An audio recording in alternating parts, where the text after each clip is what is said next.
अवाम के लिए बड़ा रिलीफ। हुकूमत ने पेट्रोल की कीमत में कमी का ऐलान कर दिया। वफाकी वजीर खजाना इसहाक डार ने अगले 15 दिनों के लिए पेट्रोलियम मसनूआत की नई कीमतों का ऐलान कर दिया, जिसके मुताबिक पेट्रोल की कीमत में 8 रुपए फी लीटर कमी की गई है और पेट्रोल की फी लीटर कीमत 262 रुपए हो गई है, जबकि हाई स्पीड डीजल की कीमत 258 रुपए से कम करके 253 कर दी गई। हुकूमत ने हाई स्पीड डीजल की कीमत में 5 रुपए फी लीटर कमी का ऐलान किया है। दूसरी जानिब लाइट डीजल की कीमत में 5 रुपए फी लीटर कमी का ऐलान किया गया, जबकि मिट्टी के तेल की कीमत में कोई रद्दोबदल नहीं किया जा रहा। वजीर खजाना इसहाक डार का कहना है कि आवाम को हर मुमकिन सहूलियात देंगे। वाज़ेह रहे कि कीमतों का इतलाक गुज़िश्ता रात 12 बजे से हो गया है।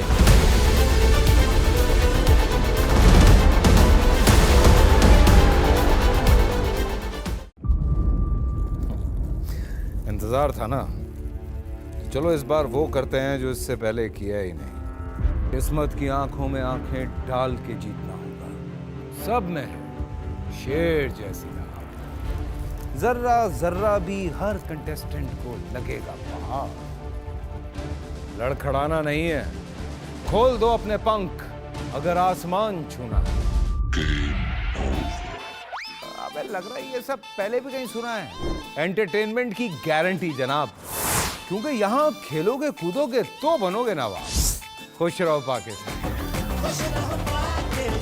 खुश रहो पाकिस्तान बुध और जुमेरात शाम 7 बजे सिर्फ बोल एंटरटेनमेंट पर।